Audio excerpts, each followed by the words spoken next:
Or, huwag kang Mr. Silent Channel. Ang guro kong malakas. Kabanata 2596-2600. Call me Rabbit Lord. Huwag kang kabahan, little guy. Ako, Rabbit Lord, ay walang balak na agawin ang Chenkunpot mula sa iyo. Gusto ko lang kumpirmahin ito. Ngayon, mukhang nasa iyo na talaga ang Chenkunpot. Ngayon ay makasigurado ka na. Oh, by the way, you can call me Rabbit Lord in the future. Ako naman. Ako ay partner ni Chenkun, kaya huwag mag-alala na kukunin ni Rabbit Lord ang mga gamit mo. Sa kabaligtaran, paprotektahan kita sa hinaharap. Gumaan na ba ang pakiramdam mo? Medyo mapang-asar ang sinabi ng matanda. Ngunit nang tumigil sila sa pandinig ni Yang Yiyo, nahulog ang kanyang puso ng walang dahilan. Hindi siya nag-alinlangan sa katotohanan ng mga salita ng matandang kuneho, dahil tiningnan niya ang mga mata ng matanda ng napakalinaw, at hindi siya nagsisinungaling. Siya nga pala, sa oras na ito, tumingin siya sa mata ng matandang kuneho na hindi pula o iba pang kulay na nakita niya noon, ngunit normal na itim, eksaktong kapareho ng mga mata ng tao, lubhang makatao, kaya tila hindi siya nagsisinungaling. Tsaka, kahit na hindi niya alam ang lakas ng matandang kuneho na ito, tiyak na mapapatay niya ito sa ilang segundo. Kung talagang gusto ng kuneho na agawin ang Chenkunpot mula sa kanya, hindi na niya kailangang mag-abala na magpaliwanag ng anuman sa kanyang sarili. Mayroon ding nakakagulat na impormasyon. Hindi ko inaasahan na ang matandang kuneho ay hindi lamang nagsabi ng palayok ng Chenkun, ngunit nagkaroon din ng pakikipagsosyo sa Diyos ng Chenkun. Ang punto ay sinabi ng matandang kuneho na paprotektahan niya ito sa hinaharap. Ang pangungusap na ito ay medyo uso sa God Realm sa sandaling ito. Ang kaligayahan ay dumarating din ng biglaan. At ang pangungusap na, tatawagan mo akong Rabbit Lord sa hinaharap, ay gusto niyang Yiyo na tumawa ngunit hindi naglakas loob na tumawa. Ito ay napaka-domineering ngunit tunog napakabait. Ramdam niya na nang sabihin ito ng matanda ay nakaramdam siya ng malinaw na pakiramdam ng pagiging malapit sa kanyang puso. Bagamat maikli ang talumpati, maraming impormasyon ang nabunyag. Ang relasyon sa pagitan ng kuneho at Chenkun God ay tiyak na hindi malayo. Para kay Yang Yiyo, para itong sumakay sa roller coaster. Sa sandaling iyon, naramdaman niyang malapit na siyang mahulog sa bangin ng impyerno, ngunit sa sandaling ito, dumiretso siya mula sa bangin ng impyerno patungo sa langit. May ups and downs talaga sa puso ko. May isang salita lang para ilarawan ito, exciting, exciting talaga. Matapos kumalma ng kaunti, huminga ng malalim si Yang Yiyo para pakalmihin ang sarili. Bagamat napakaganda at kapakipakinabang ng sinabi ng matandang kuneho, natural na hindi siya nang ahas na magtiwala dito ng buo. Ang ilang mga pag-aalinlangan na dapat itanong ay dapat itanong sa kanyang puso upang maging komportable. Kuneho. Lord Kuneho. Puff. Tinawag niyang ang pangalang ito sa matanda, ngunit hindi niya napigil ang matawa. Kuneho Panginoon. Talagang hindi niya moari kung may hindi pagkakaunawaan ang matandang kuneho tungkol sa kanya at hinayaan siyang tawagin ng iba ang pangalang ito. Well, sa totoo lang, hindi mahalaga. Ito ang God Realm, hindi ang Earth. Tawagin mo na lang si Rabbit Lord, anyway, hindi siya yun. Ha? Anong meron sa maliit na lalaki? Nakita ng Rabbit Lord na tumatawa si Yang Yiyo, at tumayo ang pares ng malalaking puting tainga sa kanyang ulo.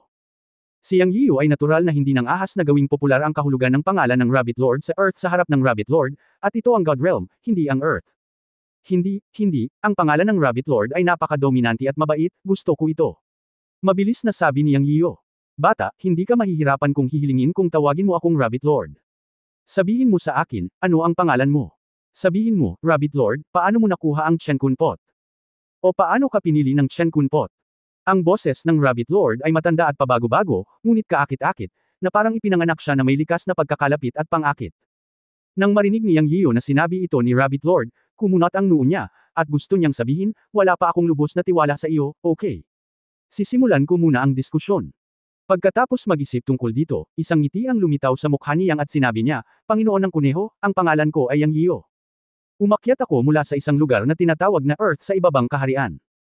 Ako ay isang ordinaryong mortal mula pa sa simula. Pagkasabi nito, ito ay isang maikling pagpapakilala sa kanyang sarili, ngunit wala siyang sinabi tungkol sa Chenkunpot, kahit papaano ay hindi niya ito sasabihin bago niya makilala ang Rabbit Lord. Pagkatapos ng isang paghinto, nang hindi hinintay na magsalita ang Rabbit Lord, nagpatuloy si Yang Yiyo, maaari ba akong magtanong tungkol sa relasyon sa pagitan ng Rabbit Lord at ng may-ari ng Chenkunpot?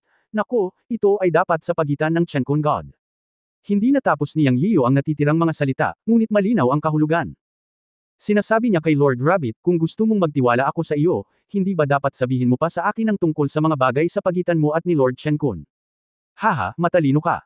Kung gusto mong malaman ang mga bagay sa pagitan namin ni Lord Chenkun, magtanong ka na lang ng diretsyo. Huwag kang magpapatalo. Okay, sasabihin pa ni Lord Rabbit sa'yo. Alam ni Lord Rabbit na kapag hindi ko ipapaliwanag ng malinaw, hindi ka magtitiwala ng buo kay Lord Rabbit sa puso mo. Nakangiting nagsalita si Lord Rabbit, ngunit ang kanyang mga salita ay napakatapat, at inihayag niya ang maliliit na iniisip sa puso ni Yang Yiyo. Dahil dito, napahiya si Yang Yiyo, at ngumiti lang siya at sinabing, bukas ang isipan ni Lord Rabbit pero patawarin mo sana ako. Hindi mo alam kung gaano ako kahirap sa daan. Simula nang dumating ako sa God Realm, hinabol ako ng mga tao. Hindi maiiwasan na medyo nag-aalala ako. Patawarin mo ako. Hinahanap ng mga tao. Nang marinig ni Rabbit Lord si Yang Yiyo na nagsasalita, bumulong siya sa kanyang sarili at sumimangot sandali, ngunit pagkatapos ay niluwagan niya ang kanyang mga kilay at sinabing, kalimutan mo na ito, magtayo muna tayo ng tiwala sa pagitan mo, at maaari mong sabihin sa akin ang iba pa mamaya. Gustong marinig ng Rabbit Lord kung sino ang humahabol sa iyo. Sa katunayan, ang Rabbit Lord ay ang fighting beast ni Chen Kun at ang hayop na pinakamatagal na sumama sa kanya. Sayang at hindi niya ito sinamahan hanggang sa dulo. Nang sabihin ito ng Rabbit Lord, huminto siya at tinanong si Yang Yiyo, alam mo ba ang tungkol sa pagkakaisa ng Chen Kun God? Tumanggaw si Yang Yiyo at sinabing, narinig ko ito mula kay Emperor Foxy noong una akong dumating sa God Realm, at may alam ako tungkol dito. Yang Yiyo. Hindi ito itinago at direktang sinabi, dahil ngayon tila ang Rabbit Lord ay isang kuneho na may mahusay na mahiwagang kapangyarihan at ang fighting beast ng Chen Kun God. Ang pagkakakilanlan na ito ay hindi simple. Si Foxy pala ang nagsabi sa iyo. May konsensya pa rin siya. Si Foxy ay maaaring ituring bilang isang benepisyaryo ng pagsasama ng Chen Kun God sa Dao. Sa digmaan noong taong iyon, kung hindi pinilit ng Chen Kun God ang pagsasama, si Foxy at ang iba pa ay hindi magiging malakas. Dahil alam mo ang tungkol sa pagsasama ng Diyos ng Chen Kun sa Dao, alam mo rin ang tungkol sa mga gawain ng Celestial Clan at ng Ascended Clan. Hindi ako magsasalita tungkol sa mga bagay na ito. Sasabihin ko lang sa iyo ang ilang bagay na makapagtitiwala sa akin. Matapos ang pagsasama ng Diyos ng Chen Kun sa Dao, ako, ang kuneho, ay nakatulog. Isa lang ang sinabi sa akin ng Diyos na kapag nagising ka, oras na para umakyat ang kanyang mga inapo sa God Realm. Sa oras na iyon, hayaan ang kuneho na sundan ka at protektahan ka, dahil ang iyong hitsura ay hindi maiiwasang makaramdam ng pagkabalisa sa ilang tao sa God Realm. Maaari mong sabihin na sa isang kahulugan, ikaw ang batang Panginoon ng kuneho, ang tanging batang Panginoon. Ang pagsasama ng Diyos ng Chen Kun sa Dao ay nawala magpakailanman. Pinilit siyang mamatay ng matandang bastard emperor.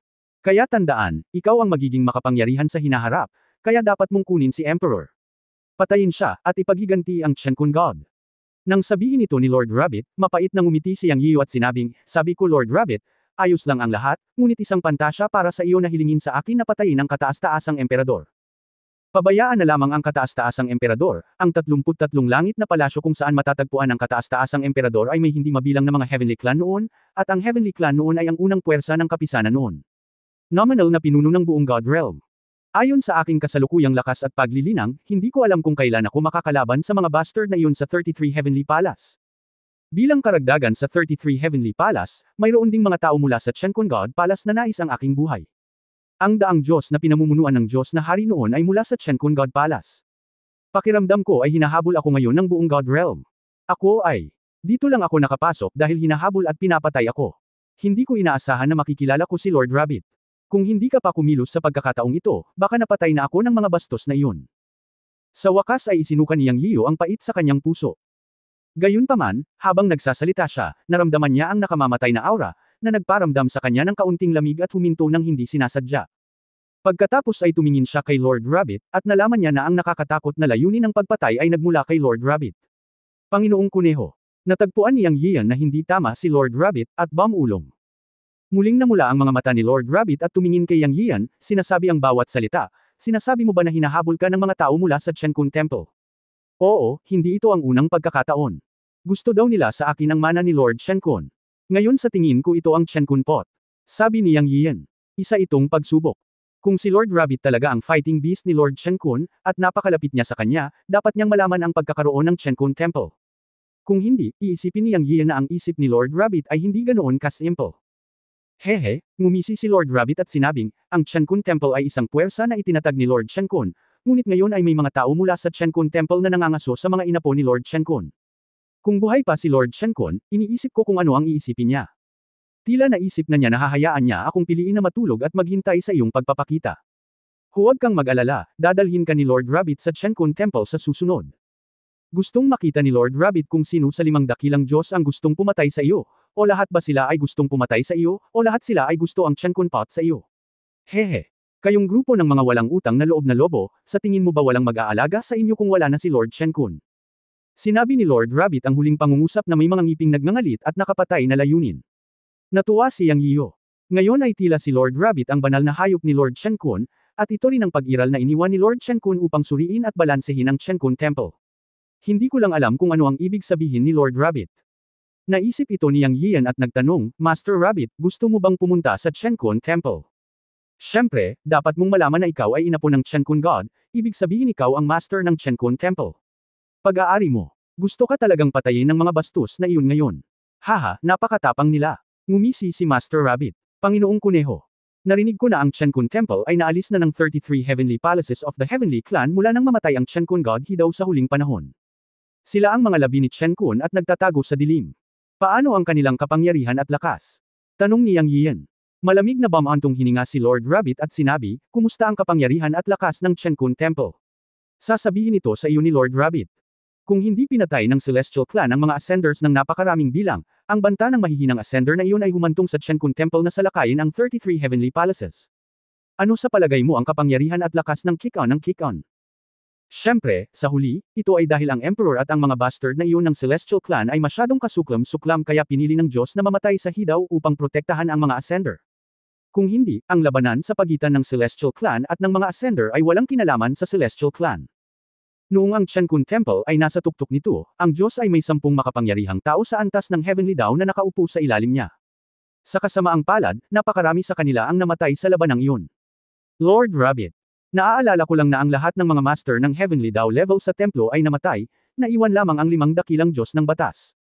Ngayon tila isa sa 5 dakilang Diyos ng batas ang gustong pumatay sa iyo upang makuha ang mana ng Diyos mula sa iyo. Malabong maghimagsik ang lahat ng 5 dakilang Diyos ng batas. Ang bawat isa sa mga Diyos na maaaring pumasok sa templo noong mga panahong iyon ay isang panatikong mananamba ng Diyos. Hindi mo kailangang mag-isip masyado, anak. Kasama si Master Rabbit sa Shen Kun Temple, ang mga taong iyon ay hindi maaaring iikot ang mga talahan na yan. Kapag dinala kita sa Shen Kun Temple at kinuha ang templo, magkakaroon ka ng capital para labanan ang mga bastard na iyon ng Heavenly Clan sa 33 Heavenly Temples. At kapag lumipat ka sa Shen Kun Temple, matatapos ang pagtugi sa iyo ng Heavenly Clan. Napaka-domineering na sinabi ito ni Master Rabbit. Hindi alintana kung magagawa niya ito o hindi, kahit papaano ay labis na nasasabik si Yang Yiyo sa sandaling ito. Siya, hindi makapaghintay na pumunta sa templo ngayon. Siyempre alam niya na walang ganoon ka-simple, pero sa pangkalahatan, mula ngayon, sa wakas ay mayroon na siyang maaasahan.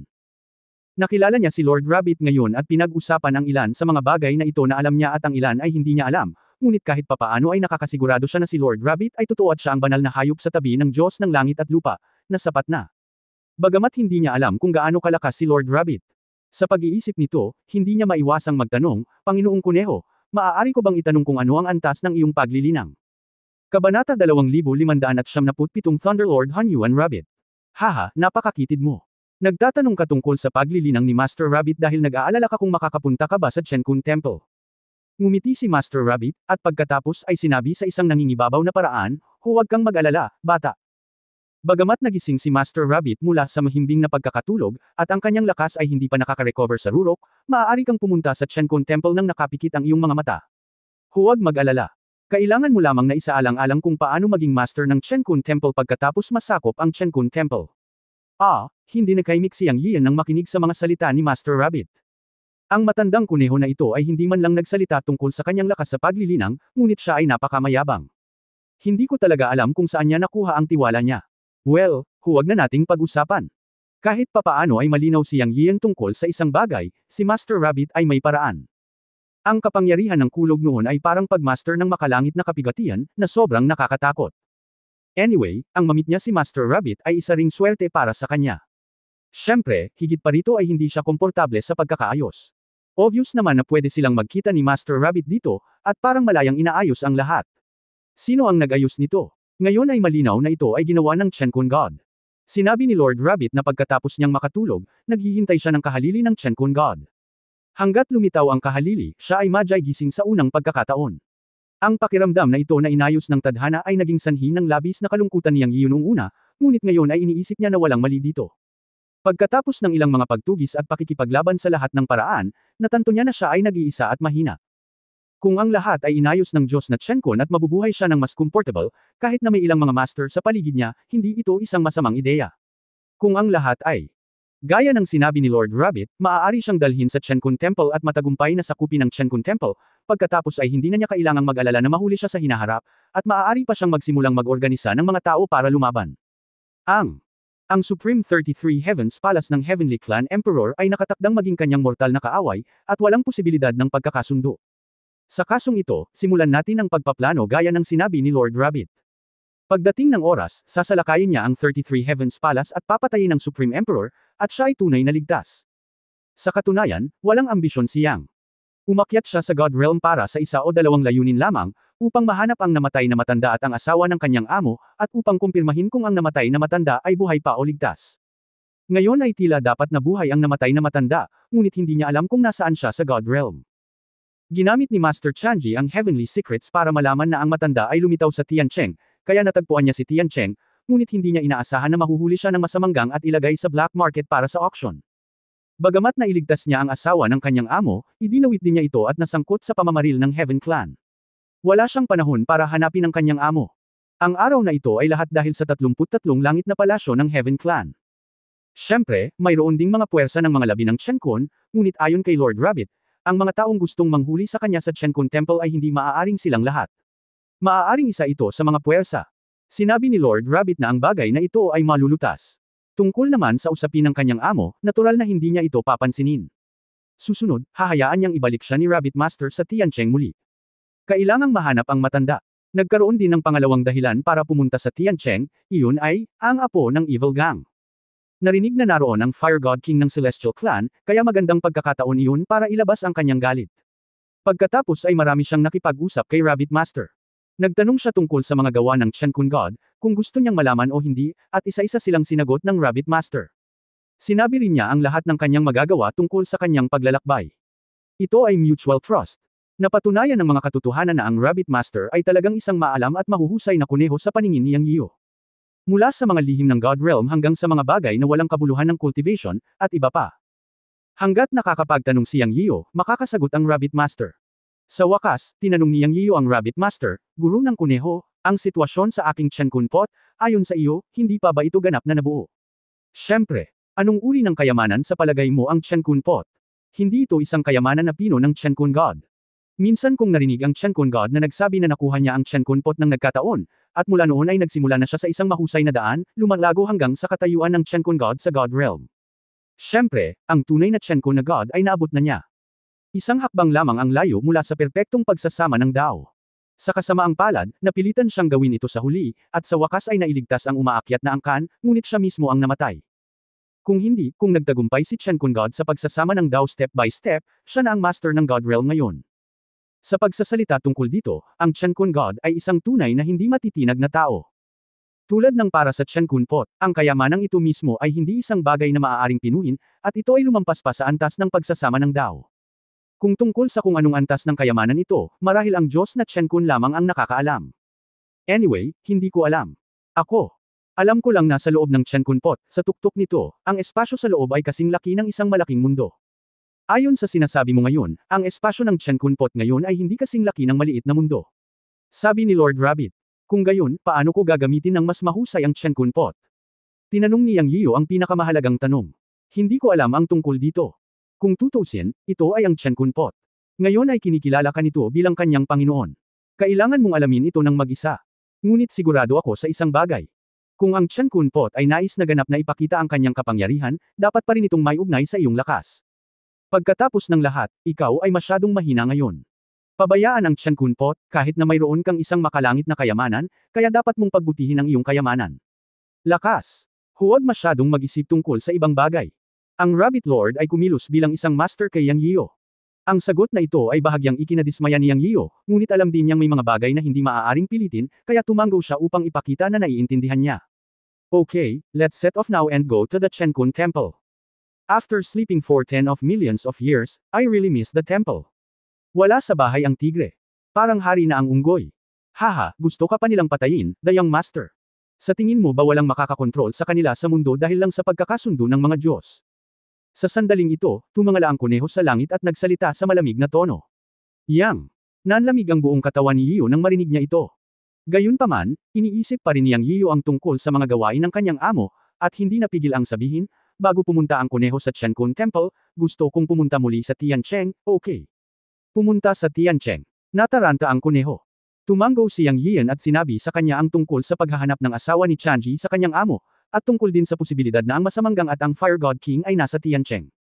Pagkatapos pakinggan ito, tumingin si Lord Rabbit kay Yang Yian at sinabing, maaari mo bang i-activate ang Qiankun Pot para makita ko?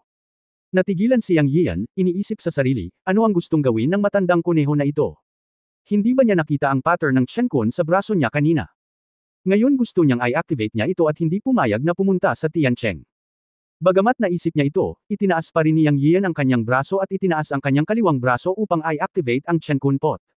Biglang naglabas ng gininto ang liwanag ang Qiankun Pot, na sobrang nakakasilaw.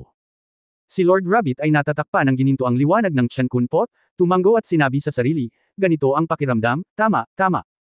Pagkatapos sabihin ito, sinabi niya kay Yang Yian, maaari mo ba akong bigyan ng isang patak ng tubig ng buhay? Natigilan si Yang Yian sa oras na ito, iniisip kung ano ang gagawin ng matandang kuneho na ito. Sa oras na ito, sinabi niya kay Lord Rabbit, nang sumunod ako sa Diyos ng langit at lupa, alam ko ang kahangahangang epekto ng tubig ng buhay sa lahat ng mga halimaw. Panginoong Kuneho, mas gising ako ngayon at kailangan ko ng isang patak ng tubig ng buhay. Ang kadahilanang ito ay medyo malayo ngunit makatwiran. Bukod dito, alam ni Yang Yian na ang tubig ng buhay ay kayang kontrolin ang lahat ng mga halimaw at mga banal na hayop. Gusto ito ni Lord Rabbit, kaya natural na wala siyang balak na saktan siya. Walang dahilan at walang pakiramdam. Sa isang kaisipan sa kanyang isipan, si Yang Yian ay nagpatawag ng isang patak ng tubig ng buhay at lumipad patungo sa Panginoong Kuneho. Nilunok ng huli ang tubig ng buhay nang ibuka niya ang kanyang bibig. Sa sumunod na sandali, ang katawan ni Lord Rabbit ay nakasisilaw sa puting liwanag, at nagkaroon ng kulog at kidlat sa paligid. Nagulat si Yang Yian at walang malay na gustong umatras. Ngunit sa oras na ito, nagpakawala ng mahabang alulong si Lord Rabbit, at pagkatapos ay nawala ang puting liwanag. Maingat na tiningnan ni Yang Yian at nalaman na isang matandang lalaki na may puting buhok at balbas ang lumitaw sa orihinal na lugar, na may hawak na isang punong-puno ng ubas na tungkod at isang puting damit. Ang Thunder Guardian ng Qiankun Temple, Han Yuan Rabbit, ay bumabati sa Young Master. Ang matandang ito ay halatang nagbagong anyo mula kay Lord Rabbit, ngunit siya ay nahuli sa biglaang eksenang ito. Ang matandang kuneho ay labis na mayabang noong una, ngunit ngayon lumuhad siya sa isang tuhod sa harap niya, sinasabing Young Master, ano ang nangyayari? Kabanata 2578 Pagbabalik sa Tiancheng at napapaligiran. Master Rabbit, anong ginagawa mo? Medyo hindi komportable si Yang Yian. Ito ay totoo na ang matandang kuneho ay biglang naging octogenarian na lolo, lumuhad sa isang tuhod sa harap niya. Kakaiba kung magiging komportable siya. Habang nagsasalita, tinulungan ni Yang Yian na tumayo si Master Rabbit. Ito ang tuntunin ng iyong templo. Bilang tagapag-alaga ng kulog sa templo, ako, si Master Rabbit, ay maaaring makalimot o sumuway sa ilang mga tuntunin, ngunit ako, Master Rabbit, ay dapat sumunod at panatilihin ang mga ito. Ngayon ay nasa iyo na ang kayamanan ng Qiankun Pot ng Qiankun God. Ito ang tanda ng templo, na nagpapahiwatig na ikaw ang bagong master ng templo. Sino man sa templo, gaano man kataas o kababa ang antas ng kanyang paglilinang, ay dapat na igalang ka bilang master, at ako ay walang pagbubukod. Bilang karagdagan, Master Rabbit, yumuyuko ako sa tagapagmana ng Qiankun Temple, at maging sa Qiankun God, kaya hindi mo kailangang ma-pressure. Kailangan mo lang malaman na mula ngayon, ikaw na ang master ng Qiankun Temple, at ang mana ng Qiankun God, at ang taong may pinakamataas na status sa God Realm. Hindi mo na kailangang mag-isip ng ibang bagay. Ang mga salita ni Master Rabbit ay nagparamdam kay Yang Yiu ng kaunting kakaiba, at mas napabuntong hininga. Hindi niya inaasahan na si Rabbit pala ang Thunder Guardian ng Qiankun Temple. Kahit na hindi niya alam kung anong status ang Thunder Guardian na ito sa Qiankun Temple, naisip niya na hindi ito masama. Hindi niya talaga alam kung paano sasagutin ang sinabi ni Lord Rabbit, at tumango lang siya ng may pilit na ngiti. Dahil alam niya ang kanyang lakas, baka siya ay maging isang scumbag sa Qiankun Temple. Gayunpaman, ayon kay Lord Rabbit, kahit na ang Qiankun Temple ay wala pa sa pinakamataas na antas tulad ng noong nakaraang panahon, gaya ng sabi ng kasabihan, ang isang payat na kamelyo ay mas malaki kaysa sa isang kabayo, at ito ay dapat na isang lugar na puno ng mga Panginoon. Tama nga siguro ang iniisip niya na isa siyang hamak ngayon. Anong antas ang Lord Rabbit Thunder Guardian sa Qiankun Temple? Ilang malalakas na tao ang tulad mo doon sa Qiankun Temple. Sa huli, hindi napigilan ni Yang Yiu na tanungin ang kanyang kuryosidad. Not to mention na komportable siyang panuurin si Lord Rabbit na nag-transform bilang tao, at para siyang matandang katabi. Ano ang iniisip mo, bata? Ang mga Dharma Protector ay hindi repolyo. Kahit nasa peak na panahon ng Chen Kun Temple, mayroon lamang dalawang Dharma Protector, ang isa ay ako at ang isa ay ang Kirin. Kami ay tinawag na kaliwat kanang Dharma Protector ng Chen Kun Temple. Sa kasamaang palad, ako ang kaliwang Dharma Protector at si Kirin ang nagsabing ito ang tama sa Dharma Protector noong taon na ito. Ang Rabbit Lord ay hindi maiwasang medyo malungkot. Ngunit naantig si Yang Yian nang marinig niya ito. Bigla niyang naalala ang Kirin Soul na nagbabantay sa God Cemetery. Hindi niya maiwasang sabihin sa kanya ang tungkol sa oras niya sa God Cemetery at sa Kirin Soul. Bilang resulta, sinabi ng Rabbit Lord pagkatapos itong marinig, iyon ay ang Kirin. Hindi ko inaasahan na mayroon din siyang misyon. Mapoprotektahan ng kanyang Yuan Shen ang God Cemetery. Mas mabuti siya kaysa sa akin. Nagawa ni Yang Yian na lamunin ng Chen Kun Pot ang God Cemetery sa tulong ng Kirin Soul. Bukod dito, ang Kirin Soul ay nagbigay sa kanya ng bakas ng kapangyarihan ng Kirin Yuan Shen, na nagbigay daan sa kanya upang malutas ang ilang mga sitwasyon sa buhay at kamatayan. Ito ay isang malaking tulong, ngunit ngayon ay medyo malungkot. Sa pagbabalik tanaw, nagawang tulungan siya ng Kirin Soul dahil maaaring nakita o naramdaman nito ang aura ng Chen Kun Pot sa kanya, ngunit hindi ito binanggit sa pangalan. Naaalala ko pa na may sinabi ang Kirin Soul noong taong iyon, na halos sinabi na siya ay pinili ng isang tao, kaya hindi nila siya pinahirapan, ngunit tinulungan siya sa halip. Ngunit tila medyo mali ang pag-iisip tungkol dito. Kung ang tinutukoy ng Kirin Soul ay si Chen Kun God, medyo matigas ito. Hindi ito dapat ang tono ng Kirin Soul sa kanyang master, Chen Kun Temple. Pwede. Ito ay na ang relasyon sa pagitan ng Kirin at Chen Kun Diyos ay hindi isang master-servant relasyon. Ito ay isang piraso ng chismis. Casual na tinanong ni Yang Yiu ang Rabbit Lord, at ang Rabbit Lord ay sumagot, maraming divine beast sa ilalim ng upuan ng Chen Kun God noong nakaraan, ngunit hindi sila kailanman itinuring bilang mga lingkod o subordinate, ngunit bilang mga kasosyo. Ang dahilan kung bakit si Kilin ay maaaring maging tagapag-alaga ng templo ay dahil si Kilin ay nakipagpustahan sa Chen Kun God.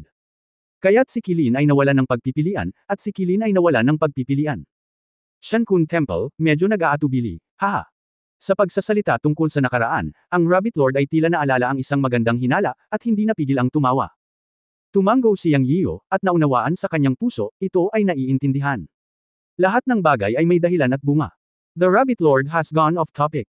What about the matter of me want to go to Tiancheng? Nakita ni Yang Yiu na medyo nalungkot ang Rabbit Lord, at mabilis na iniba ang paksa at bumalik sa pangunahing paksa. Halika, Master Rabbit, sasama ako sa iyo. Ayon sa sinabi mo, ang iyong Panginoon na si Yun Changxi ay may malalim na koneksyon sa Chen Kun Pot, at natatakot ako na mayroon din siyang koneksyon sa templo. Mas mabuti kung mahanap natin siya. Bukod dito, gusto ni Master Rabbit na makita kung ano ang maaaring gawin sa iyo ng mga moldita na kontrabida ng Fire God King sa labas. Dahil hindi ka nagising ni Master Rabbit. Nagsalita pa rin si Master Rabbit sa sobrang dominanteng paraan, na labis na nagustuhan ni Yang Yiu. Sa isang kisap mata, nakita niya si Yao Guang na nakahiga sa tabi niya, at hindi napigilan ni Yang Yiu na sabihin, si Master Rabbit ay 7 o 8 araw na nandito, bakit hindi pa gumigising ang kaibigan ko? Teka, ayaw ni Master Rabbit na magising siya, kaya hindi siya natural na darating. Habang nagsasalita, itinuro ni Master Rabbit si Yao Guang sa hangin, at isang puting liwanag ang lumipad sa katawan ni Yao Guang. Sa susunod na sandali ay binuksan ni Yao Guang ang kanyang mga mata at nakita si Yang Yiu, ngunit nang makita niya si Master Rabbit, siya ay tumayo, puno ng pagbabantay, at ang kanyang buong katawan ay nanlamig. Sa pangunawa ni Yao Guang, ang matandang ito ay parang isang malalim na pool ng tubig, na imposibleng makita, at naramdaman niya ang isang hindi pa nagagawang panganib. Nang makita ito, nagmamadaling sinabi ni Yang Yiu, huwag kang kabahan, Miss Yao Guang, ito si Master Rabbit. Isang elder ng aking sekta. Hindi alam ni Yang Yiu kung paano ipapakilala si Master Rabbit, kaya basta-basta niyang sinabi na siya ay isang elder ng aking sekta. Pero nanlaki ang mata ni Yao Guang. Si Yang Yiu, nakakaakyat pa lang sa God Realm kanina, kailan pa siya nagkaroon ng hindi maarok na elder? Siyempre, hindi niya ito tinanong.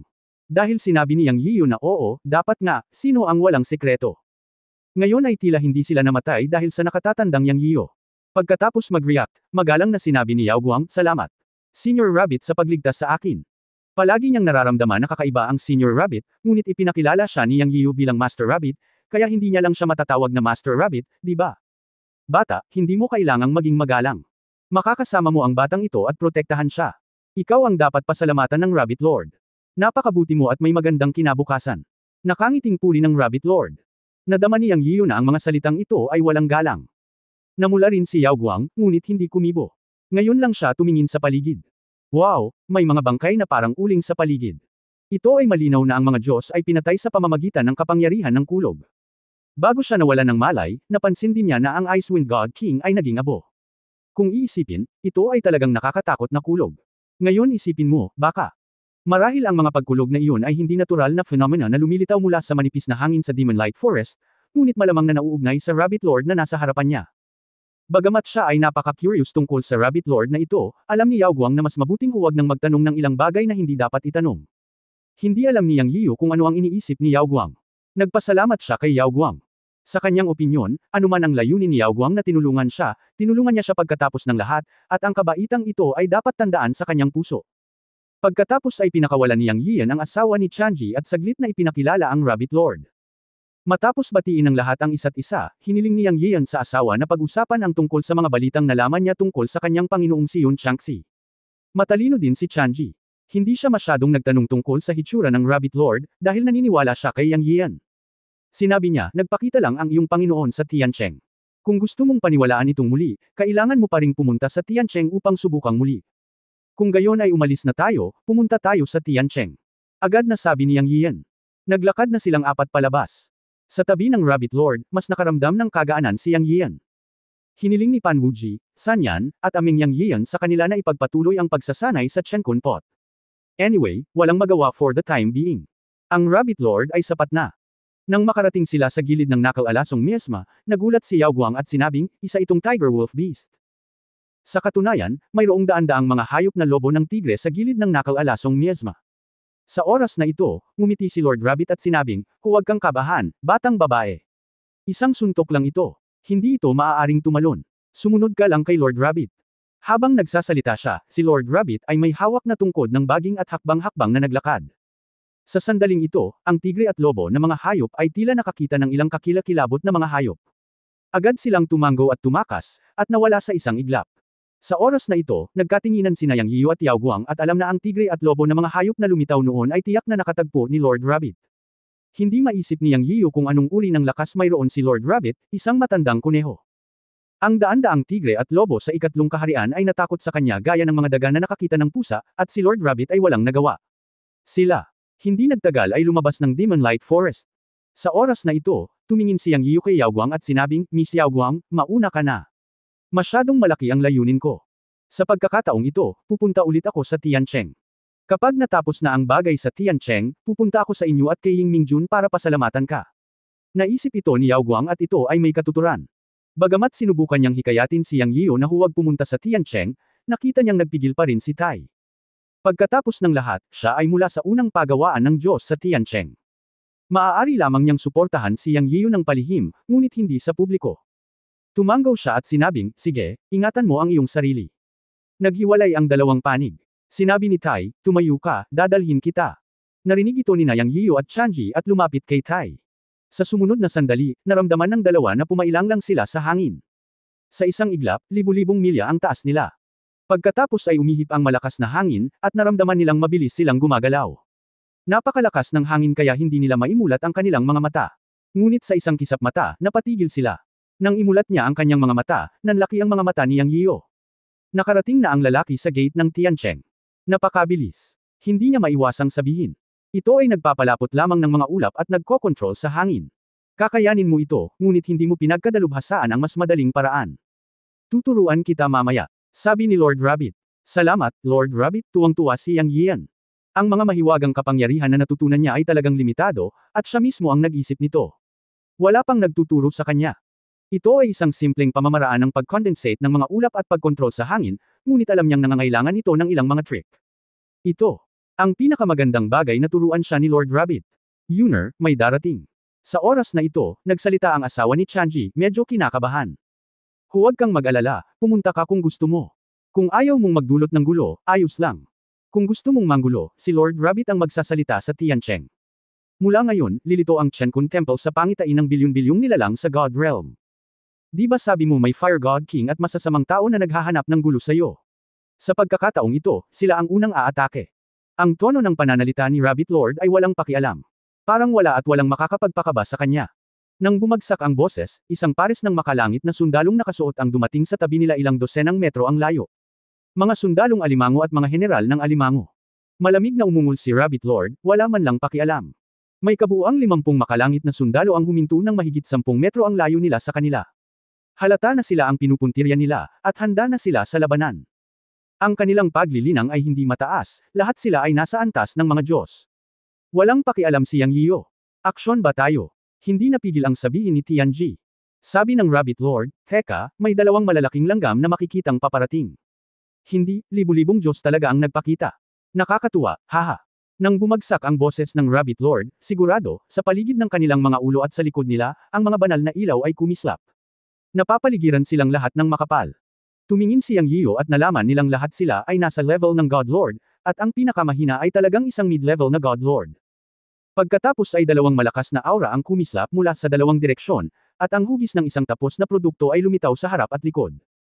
Sa pangunawa ni Yang Yiyo, ito ay nasa antas ng isang mataas na antas na hari ng Diyos. Sa kanila, nakita ni Yang Yiyo ang isang maapoy na pulang figure at nakaramdam ng pamilyar na aura. Ito ang aura sa Wudao Mountain noong taong iyon. Kung walang nangyaring hindi inaasahan, dapat ay ang Fire God King ang nag-utos sa mga tao na pumatay sa unang pagkakataon. Kabanata 2579 na pangalawa ng Emperador, makinig kay Master Rabbit.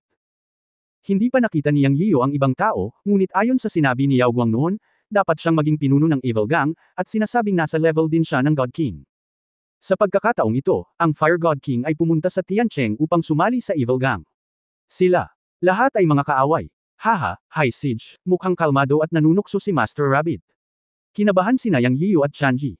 Bagamat sinabi ni Master Rabbit na napakalakas niya, hindi pa nila nakitang kumilos si Master Rabbit.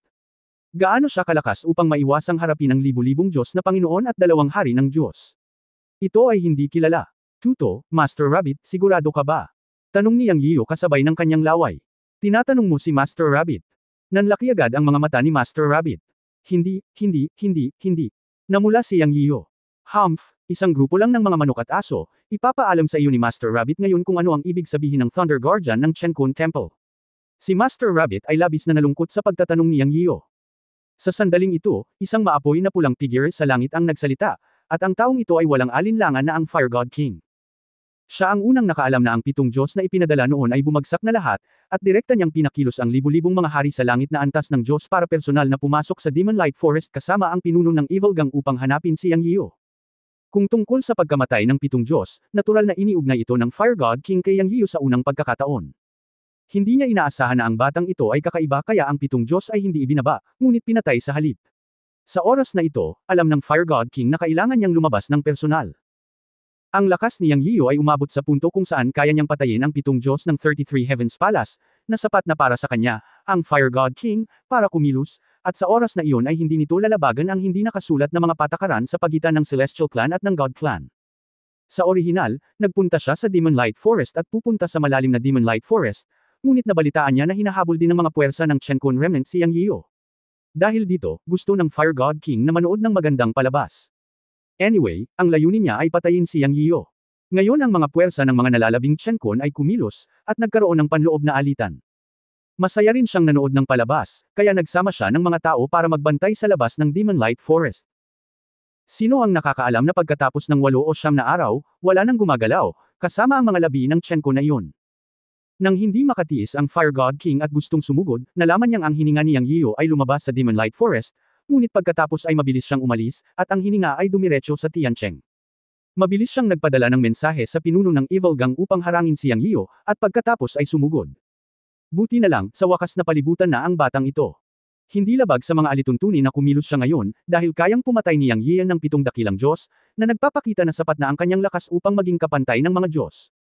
Gayunpaman, ang kaharian ni Yang Yiyan ay talagang umabot sa rurok ng mga Diyos, at mayroon lamang 3 maliit na pagkakaiba sa kaharian, kaya siya, ang Diyos ng apoy. Halos hindi makakilos. Ang mga mata ng Fire God ay nakatuon kay Yang Yiyan. Para sa Rabbit Lord at Chanji sa tabi ni Yang Yiyan, hindi niya sila sineseryoso, dahil ang Rabbit Lord ay walang aura at napakakaraniwan. May mahinang demonyong aura sa kanyang katawan, at kitang-kita na isa siyang demonyo tulad ni Chanji. Nakatanggap siya ng balita na may mga demonyong hayop sa paligid ni Yang Yiyan, kaya hindi niya pinansin ang Rabbit Lord at Chanji. Sa sandaling ito, pinalibutan ng lahat ng mga Diyos, sa ilalim ng kanyang pamumuno, si Yang Yiyan, at ang tarangkahan ng lungsod ay binabantayan ng pinuno ng masamang gang, kaya hindi makakalipad si Yang Yiyan. Sa pag-iisip nito, ang Fire God King ay tumingin kay Yang Yiyan at sinabing, "Anak, napahanga mo talaga ako. Mapapatay mo ang 8 dakilang Diyos ng aking 33 langit na palasyo." Dapat mong malaman na ang 8 dakilang Diyos ng aking 33 langit na palasyo ay nasa tuktok ng mga Diyos, ngunit isa sa 1,000,000 pangunahing Diyos pa rin ang pumatay sa kanila. Sabihin mo sa akin, anong uri ng kamatayan ang dapat kong ibigay sa iyo? Dapat ko bang gilangin ang iyong mga buto upang maging abo, o hayaan kang mapuksa? Ang Fire God King ay isa ring nangungunang Diyos na hari sa mga Diyos ng 33 Heavens Palace sa sandaling ito. Sinabi niya ito kay Yang Yian, na nakatingin sa kanya, dahil si Yang Yian ay higit sa lahat ay isang Pit God King. Pero, ngayon, kasama si Lord Rabbit sa tabi ni Yang Yian, ang pagpapanggap ng Fire God King ay tiyak na mabibigo. Ang nakakalungkot ay hindi niya alam kung anong uri ng pag-iral si Lord Rabbit, at hindi niya alam na siyang na ngayon ang Young Master ni Lord Rabbit. Matapos marinig ang sinabi ng Diyos ng apoy, itinaas ni Yang Yiyo ang kanyang ulo at sumangot ng malamig, gusto mo akong patayin mula pa noong una, ngunit ano ang resulta? Napatay ko ang lahat ng taong humabol sa akin. Kahit na ikaw ang Diyos ng apoy ng 33 langit na palasyo, sa palagay ko ay hindi ka magiging exception. Sa huling pagsusuri, lahat kayo ay basura, ano ang magagawa mo? Bagamat hindi alam niyang kung kayang umungol si Lord Rabbit sa kasalukuyang sitwasyon, tumanggi pa rin siyang tanggapin ito. Ang Diyos ng Hari ng Apoy ay nagalit kaya natawa siya sa mga salita ni Yang Yiyo. Hindi niya akalain na ganito pa rin kitigas ang ulo ng batang ito kahit na malapit na siyang mamatay. Ngumisi siya, talagang walang takot ang kamangmangan. Sa palagay mo ba ang hari ng Diyos na ito ay magiging mga Diyos na iyon? Ang 7 dakilang Diyos ba iyon? Hehe, kahit si Yi Chenxing ay hindi ka iligtas ngayon. Para sabihin sa iyo ang totoo, sa loob ng 100 milya, isang hadlang ang itinayo ng hari ng Diyos na ito. Kahit na si Yi Chenxing ay kilala bilang ang Diyos na hari ng kalawakan, maaari niyang makapasok sa harang ng Diyos ng walang kalahating oras. Sa oras na masira ni Yi Chenxing ang hadlang, ito ay higit sa sapat para sa Diyos na haring ito na patayin ka ng 10,000 beses. Ngayon, makikita ng Diyos na haring ito kung ang lakas mo ay kasing tigas ng iyong bibig. Sa opinyon ng God of Fire King, ang dahilan kung bakit napakatigas pa rin ang ulo ni Yang Yiyo ay umaasa siyang darating si Yi Chenxing para iligtas siya. Malinaw pa nga na si Yi Chenxing ang taong ipinadala ni Foxy para lihim na protektahan si Yang Yiyo, o para pangasiwaan kung ang kanilang Tian clan ay nalampasan ng lakas ng 3 maliliit na kaharian para patayin si Yang Yiyo. Sa kasamaang palad, siya ay nakabantay laban kay Yi Chenxing at naglagay ng hadlang noon. Hindi banggitin na ang kanyang kasalukuyang pag-atake ay halos hindi maituturing na isang paglabag. Kahit na ito ay lumampas sa lakas ni Yang Yiyo, kung papatayin niya si Yang Yiyo ngayon, kapag si Yi Chenxing ay lumagpas sa kanyang hadlang at pumasok, si Yang Yiyo ay pinasabog niya sa slag, at ang lahat ay hindi mahalaga. Kung sisihin siya ng mga matandang halimaw ng God Clan sa oras na iyon, hayaan ang pinuno ng Evil Gang ang sisihin. Anyway, hindi niya aaminin na inatake niya si Yang Yiyo. At saka, hindi naman talaga kailangan dahil libu-libong God Lords at leader ng Evil Gang ang nakagawa ng sapat. Sa pag-iisip nito, mag-uutos na ang Fire God King. Ngunit sa sandaling ito, isang matanda at malalim na boses ang tumunog, ang isang maliit na hari ng Diyos ay mayabang na asno. Tila naayos na rin ang 33 palasyo ng langit. Kailan naging napakawalang prinsipyo ng isang maliit na hari ng Diyos? Gusto kong makita kung paano mo papatayin ang aking Palace Master. Ang tunog ay umalingaw-ngaw sa buong kalangitan, tulad ng isang kulog. Naramdaman ng Fire God King na sumakit ang eardrums niya nang marinig iyon. Sa sandaling ito, sa wakas ay lumuwag ang kanyang mukha, lumiit ang kanyang mga mag-aaral, at ang kanyang mga mata ay nahulog sa matandang lalaki na may demonyong aura sa tabi ni Yang Yiyo. Guro. Ito ay isang master. Nagulat ang Fire God King. Binigyan lamang niya ng pansin ang matanda sa sandaling ito, ngunit nalaman niya na ang matanda ay parang bundok, at tila isang pool ng malalim na tubig, na imposibleng makita. Isang pangungusap lang ay parang kumulog ang buong kalangitan. Kung gagawa siya ng aksyon, ito ay. Ang Fire God King ay hindi naglakas loob na isipin ito. Siya. Nagsimulang manginig sa kanyang puso, ngunit sinabi niya na may laway, sino ka? Gusto mo bang maging kaaway ng aking 33 palasyo ng langit? Kailangan mong mag-isip ng mabuti. Kapag kumilos ka, ito ay magiging digmaan sa pagitan ng dalawang angkan. Gayunpaman, bago matapos magsalita ang hari ng apoy na Diyos, siya ay nag-ambala ng Panginoon ng kuneho. Ba, ikaw na walang hiyang hamak, nagdala ka ng libu-libong Diyos at personal na sumalakay para tugisin ang aking batang Panginoon, isang Diyos na kakaakyat lang sa God Realm hindi pa nagtagal. May lakas ka pa bang magsabi ng mga walang hiyang salita? Ikaw ay. Kinakausap pa rin ako tungkol sa dalawang clan. Haha, kalokohan, wala akong pakialam sa digmaan ng dalawang angkan o ang 3 angkan. Kung may kakayahan ka, sumama ka lang. Ngayon, haharapin ko kayong mga walang hiyang hamak na wala sa posisyon na gumawa ng pagbabago at magbigay ng babala sa matandang immortal na emperador. Sa tingin mo ba siya ang pinakamataas? Walang hiyang bagay. Panginoon. Galit at isinumpa si Kuneho, at kumulo ang dugo ni Yang Yiyo. Ito ay hindi para iisa ang Fire God King. Bumaba ka sa akin, nakabitin ka sa langit at ipinakikita ang iyong kapangyarihan. Hayaan mong magpakitang gilas, isipin mong dakila ka dahil lang sa marami kang tao, dumarating ang kulog. Darating na ang huling kulog ni Lord Rabbit, at dumadagandong ang kulog sa kalangitan. Boom! Bitik, basag. Nakita muli ni Yang Yiyo ang pamilyar na eksena, ang kalangitan ay natatakpan ng madilim na ulap, at tila ang nakaraang mundo ay naging mundo ng kulog at kidlat. Ah! Sunod-sunod na hiyawan. Isang napakagandang tanawin ang lumitaw sa itaas ng kalangitan. Lahat ng mga celestial na lumulutang sa hangin, isa-isa, ay tinamaan ng libu-libong kulog. Sa ilalim ng kulog at kidlat, sila ay direktang naging abo, at ang kanilang mga katawan ay hindi man lang bumagsak. Nanlaki ang mga mata ni Yang Yiyo at ng asawa ni Master Chanji. Nakita na lang nila si Lord Rabbit na casual na winuwagayway ang kanyang kamay sa langit at nagmumura, at lumitaw ang mundo ng kulog. Nakita nila na ang lahat ng mga Diyos ay naging abo. Kasama ang pinuno ng Evil Gang at ang 50 Diyos na hamarang sa kanila noon sa gate ng lungsod, lahat sila ay tinamaan. Tanging ang Diyos ng apoy ang tinamaan mula sa langit at bumagsak sa lupa, na nabasag ang isang malaking butas. Ngunit hindi siya namatay. Alam ni Yang Yiyo na ang Diyos ng apoy ay hindi patay, at maaaring sinasadya siya ni Lord Rabbit doon. Ang kalangitan na puno ng kulog ay talagang tumagal ng wala pang 3 paghinga, at pagkatapos ay nawala sa isang iglap, at ang mga madilim na ulap ay nagkalat. Pumunta ka. Kung hindi dahil sa katotohanang humihinga pa rin ng parang uling ang hari ng apoy na Diyos sa lupa, iisipin ni Yang Yiyo na ang kalalabas lang ay isang ilusyon. Naisip niya na libu-libong mga Diyos, ang mga pinuno ng Evil Gang, at ang mga gwardya ng Tiancheng ay ganap na nawala, walang naiwan. Sa labas ng buong Tiancheng City, nagkaroon ng nakamamatay na katahimikan. Ibinuka ni Yang Yiyo ang kanyang bibig, puno ng pagkabigla ang kanyang mukha, at halos mapang-anga. Si Chanji sa gilid ay hindi mas maganda. Wala sa kanila ang inaasahan na magiging ganoon kalakas si Lord Rabbit. Ito ay simpleng. Hindi mailarawan ng isip, at mailalarawan lamang bilang nakakatakot, ngunit sa susunod na sandali, muling nagsalita si Lord Rabbit, na halos matakot kay Yang Yiyo hanggang sa mamatay. Ngunit sa sandaling ito, muling nagsalita si Lord Rabbit, sa pagkakataong ito sa langit, Emperor's second brother, makinig kay Lord Rabbit, nagpakita na ang aking young master. Simula ngayon, huwag mo nang guluhin ang aking young master sa loob ng 100,000 taon, kung hindi, tatapusin ka ni Lord Rabbit Hidaw. Kabanata 2600, hindi lumalabas ang batang iyon sa loob. Boom! Nagkaroon ng pagsabog ng kulog sa itaas ng siyam na langit. Sa pagkakataong ito ang pagsabog ng kulog ay tila umalingaw sa buong God Realm.